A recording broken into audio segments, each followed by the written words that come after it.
Welcome to this Customer Interviews Slidecast. Customer interviews, along with observations and Google search, are the key tools and techniques we use to discover what customers want, to gain insights on customers, to empathize with customers. We need to discover more about what customers want, because there's things we think we know about customers, but we don't. And there's stuff that we know we don't know. And then, of course, most crucially, there's the stuff we don't know that we don't know. So let's talk a little bit about surveys. The golden rule is that surveys do not generate insights. Surveys validate hypotheses that you may have, but they do not generate insights. So the idea of getting a survey monkey together, administer it to your friends on Facebook, and thinking, hey, that's it, my customer discovery is done, it's just not right.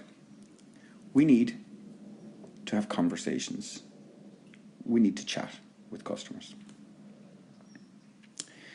We need to chat with our network about problems to be solved. We need to chat with people at work. We need to chat with strangers.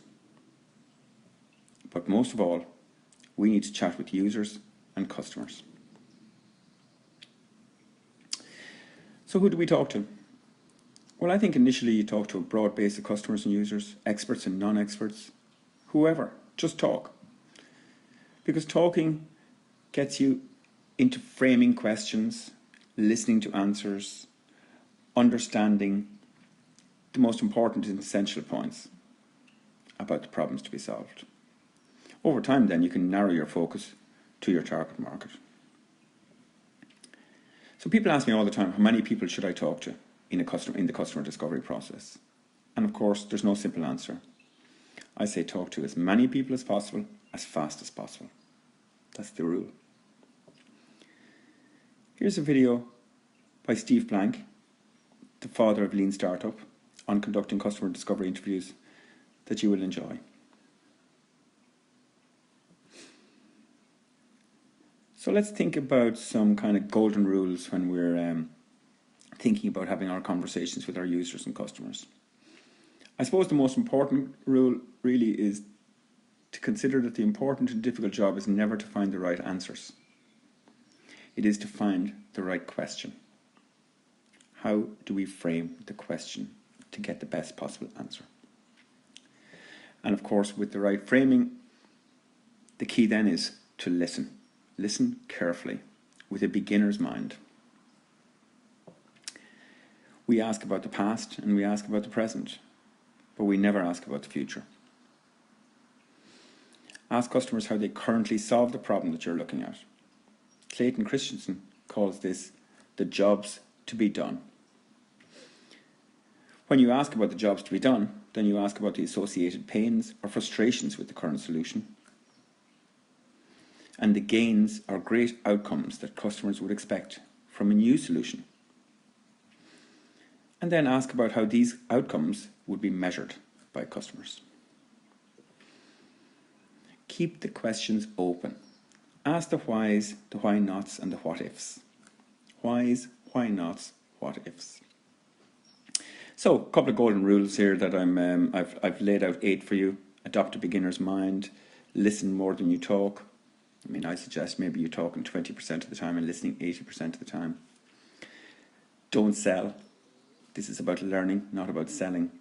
And I think another one, rule number 6 here, is don't mention solutions until late in the conversation. So don't explain our solution does this. Instead, ask questions like, what are the most important things you are struggling with? So here we have another link to a video by Jason Wilcox on what questions you should be asking. So what about recording? Should you bring in a recording device into the conversation? I think not. I think, if you're going for a coffee or a beer with a friend, you don't take out a dictaphone and start recording. I think what you do is you listen carefully to the conversation and then you record notes after each interview. in order to fully concentrate on that conversation. So you're having a cup of coffee, you're having a chat with the user or a customer, the conversation is over, you stay behind for 5 minutes and you record the keynotes from the conversation. What about talking and conversing in groups? Focus group interviews. Yeah, they are good, but a note of caution, moderation makes it very difficult to gain real insights from groups. You've got to be experienced, an experienced moderator. Focus group interviews are very, very difficult to facilitate. Let's kick back to the one-to-one conversations. I think what's crucial here is to reflect after each conversation on your interviewing skills. What went well, and then capitalise that in the future. And then what went bad, and how might you turn that around. Always be listening out for patterns. Patterns, patterns, patterns. So crucial. Don't look at the outliers. Look at what are people saying, 5, 6, 7 people out of 10 saying about the problems to be solved.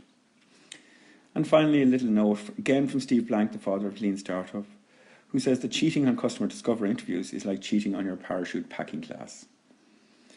So don't fool yourself, folks. Don't just do 2 or 3 interviews and think that's it. You've got to do the discovery process has to be thorough. It has to be complete and it has to be done right. So that's about it. That's the Slidecast on customer interviews. I hope you enjoyed it.